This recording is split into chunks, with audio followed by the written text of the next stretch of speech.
Bismillahirrahmanirrahim. Assalamualaikum warahmatullahi wabarakatuh. Perkenalkan, nama saya Fajriani Nabila Khairunisa, NPM 1841040440 dari Prodi Bimbingan dan Konseling Islam Fakultas Dakwah dan Ilmu Komunikasi UIN Raden Intan Lampung. Di sini saya akan mempraktekkan sebuah proses bimbingan rohani Islam pasien rumah sakit. Assalamualaikum. Dengan Mbak Swatun ya? Izin memperkenalkan diri, nama saya Fajriani Nabila Khairunisa dari Bimbingan Konseling Islam. Mbak Suatunnya sakit apa ya? Sakit demam batuk, Mbak. Oh, sakit demam batuk ya? Yang Mbak rasakan saat ini apa nih? Pusing. Lemas. Mbak kira-kira sakitnya udah berapa lama? Udah seminggu lebih, Mbak. 1 minggu lebih. Tapi Mbak rutin minum obatnya nggak? Alhamdulillah rutin ya.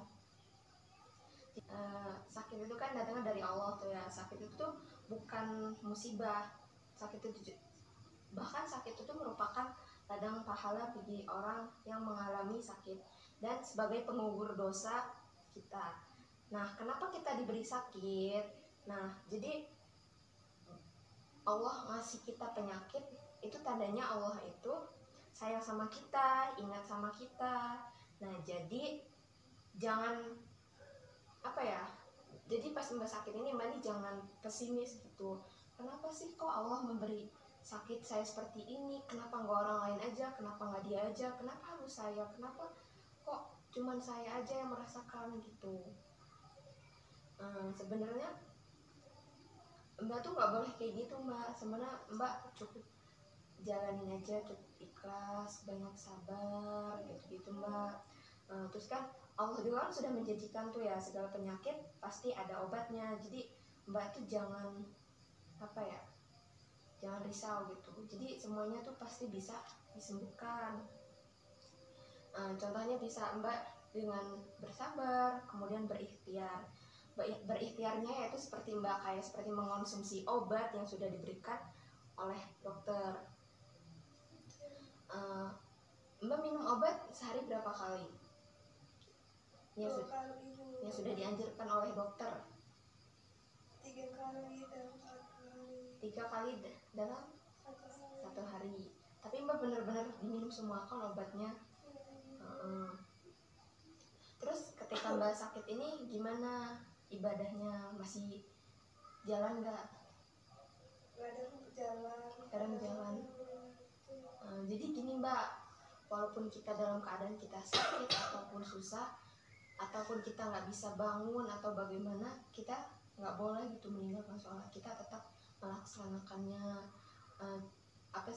Kan kalau orang sakit itu kan suka tidak kuat berdiri gitu. Jadi Mbak bisa sholatnya dengan cara duduk atau tiduran gitu Mbak. Mbak kalau misalkan lagi sholat ketika sakit berdiri, duduk atau tiduran? Kadang tiduran. Terus kalau misalkan orang ketika sakit sholatnya tiduran, pasti kan dia tidak kuat gitu ya ke kamar mandi.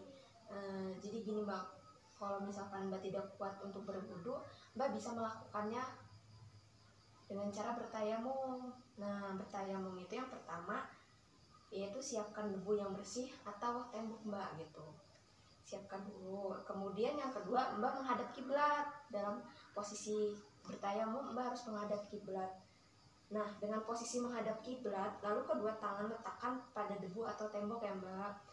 Kemudian dengan posisi jari-jari telapak tangan itu dirapatkan Mbak. Jadi tidak boleh renggang seperti ini. Jadi Mbak harus dirapatkan seperti ini gitu. Kemudian yang ketiga Mbak, yaitu membaca niat gitu.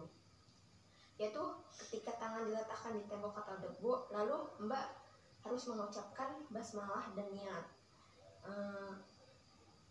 Doanya yaitu seperti nawaitu tayamuma li istibahati sholati lillahi ta'ala, ya artinya yaitu aku berniat bertayamum agar diperbolehkan sholat karena Allah. Kemudian yang keempat yaitu Mbak usapkan kedua telapak tangan ke seluruh wajah gitu. Hal yang dianjurkan adalah meratakan debu pada seluruh bagian wajah ya Mbak.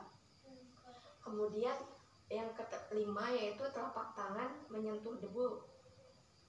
Selanjutnya, bagian tangan letakkan kembali telapak tangan pada debu.